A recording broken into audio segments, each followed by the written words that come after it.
Hi, I'm Jodi Dingwall and I'm here with Emma Donald. We're family lawyers who work at OSheaDyer Solicitors, Townsville. In this video, we're going to talk about the situation where a couple have separated and they're needing to arrange a fair property settlement. Most couples will have some assets, some debts or liabilities, and superannuation entitlements. When separating, there's usually a need to divide these things.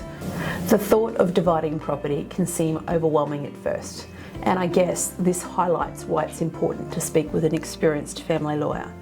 A family lawyer can explain how the law applies specifically to your situation, assist you to reach a good agreement, and advise how to document that agreement.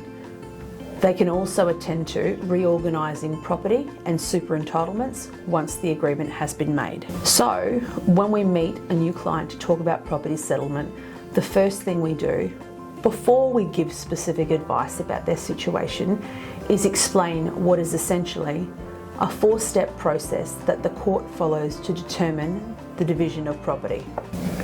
The four-step process is based on various sections in the Family Law Act that a judge must apply if they were deciding how to divide the property of the separating couple. Walking a client through this process is important, as this is the basis on which a family lawyer gives advice to a client about their range of entitlements in a property settlement and what is fair. Walking through the process also helps identify issues and how to best move forward. When giving advice about a fair property settlement, an experienced family lawyer will be benchmarking their advice against what a judge would likely decide if the matter could not settle and it went to court. I'm going to hand over to you here, Emma. Can you tell us the four steps and maybe go through the first two for us? Thanks, Jodi. Hi, I'm family lawyer Emma Donald. So, the four-step process for property settlement. I'll briefly mention the four steps and then I'll explain the first two in a bit more detail. In step one, we identify and value the property pool. Assets, liabilities, superannuation, and other financial resources that are held in joint names and individual names are identified and valued. Step two, we determine the parties' contributions to the property of the marriage or relationship. In step three, we need to consider if there are any future needs components for either party. And finally, in step four, we look at what is a likely, just and equitable result. So step one is where we identify and value the property pool and everything that is available for division.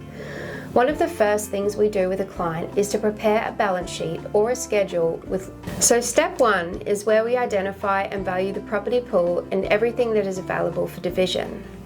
One of the first things we do with a client is to prepare a balance sheet or a schedule which lists all of this. We do up a list of the assets, the debts, and the financial resources, which includes the value of superannuation entitlements of you and your former partner or spouse. This gives us a clear and accurate picture of what there is and what is available for division. We always recommend that clients prepare this list, or at least a draft list, themselves. This will save time and money and give you some clarity early on. Ideally, when you meet with your solicitor for the first time, you would have a list that contains the address of your home and any other real estate, details of investments, bank accounts and balances, and any debts, mortgages, loans, and credit card balances, superannuation policies, and if you have a business or a trust that owns property, details about these as well. The Federal Circuit and Family Court of Australia has a balance sheet on their website that can be used as a guide. At OSheaDyer, we have secure software that is available on our website for our clients to use. We provide clients a link to this so they can fill in details to prepare for their first meeting with us. It is very important to obtain accurate valuations of all the property. If an agreement cannot be reached between you and your former partner or spouse about the value of the assets, we recommend engaging a valuer to have them properly valued. This step can be fairly straightforward. However, if there is a lot of property, it can take a bit of time to have all of the property valued. It is important to make sure that all property is disclosed at this stage. Sometimes couples have lots of property, and some of it may be owned by companies and trusts. And it may be the case that one of the parties doesn't really know what the property there is. It is very important that all property is disclosed. it is critical that you have patience to ensure that disclosure is thoroughly investigated. You could be selling yourself short if you don't take the time to allow your lawyer to ensure that full disclosure is made.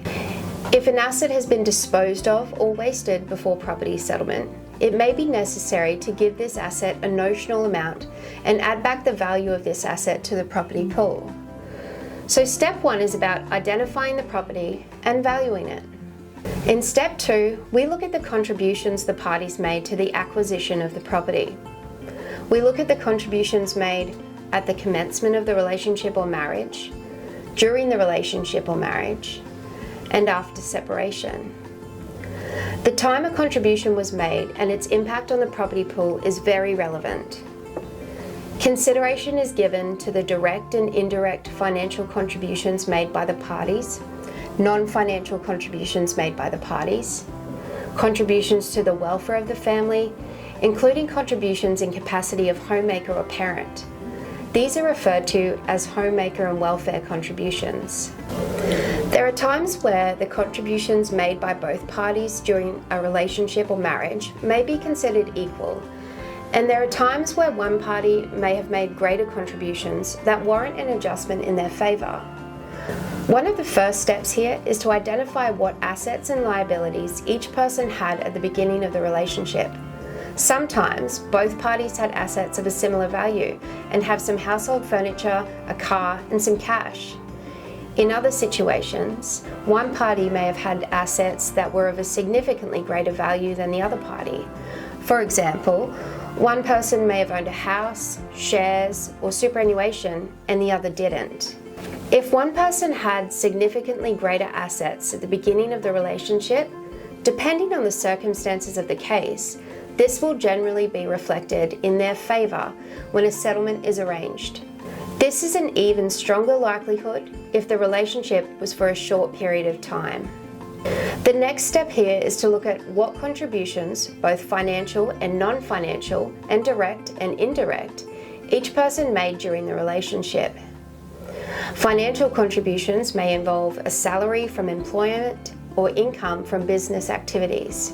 Non-financial contributions may involve work around the house, the yard, caring for the children, or renovations, improvements to the home or a property. The court will also consider contributions made by members of the person's family, such as financial gifts or even babysitting. The role of breadwinner and care provider are generally weighted evenly. There are also contributions which are called windfalls. These include inheritances, compensation payments, redundancy payments. These are attributed to the person that they relate to. Contributions are always assessed on a case-by-case basis, and every situation is different. In summary, step 2 is about looking at the contributions of the parties to the property pool. I'm going to hand back to Jodi now to talk about steps 3 and 4. Thanks, Emma. In step 3, we look at whether either of the parties have future needs that warrant an adjustment being made in their favour to help them after separation. Often, one party will be in a better financial position than the other at or after separation. For example, one person may have a greater earning capacity than the other, or one person may need to be the primary carer of young children. Again, this is assessed on a case-by-case basis. The size of the property pool will also be a factor when determining how great a future needs adjustment might be. It's fair to say the smaller the property pool, the larger the adjustment, and conversely, the larger the property pool, the smaller the adjustment.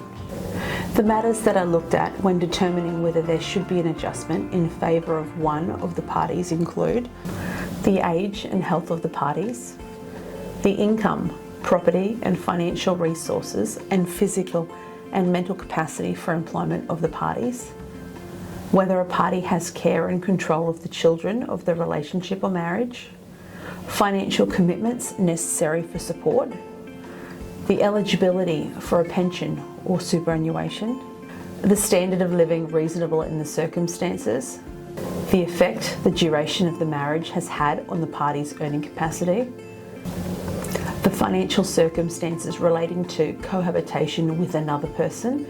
This is where one or both parties are cohabitating with another person or have remarried. and the child support commitments of the parties. So step 3 is all about assessing whether one of the parties would require a future needs adjustment. Step 4 is the final step where we look at the practical effect of any proposed settlement. This is where the court will consider whether the proposed settlement is just and equitable in all of the circumstances. This will include a consideration of how the settlement should be carried out and the long-term effects of this on each party.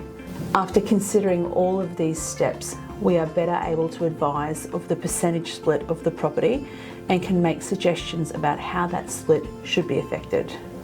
If you need property advice, where to from here? Everyone's situation is unique.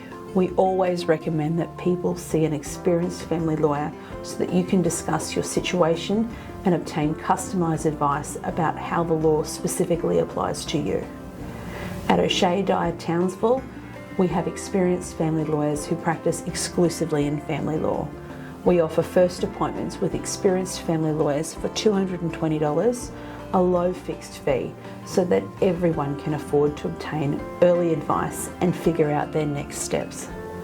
Please call us on 4772 5155 to make an appointment. We would love to help you.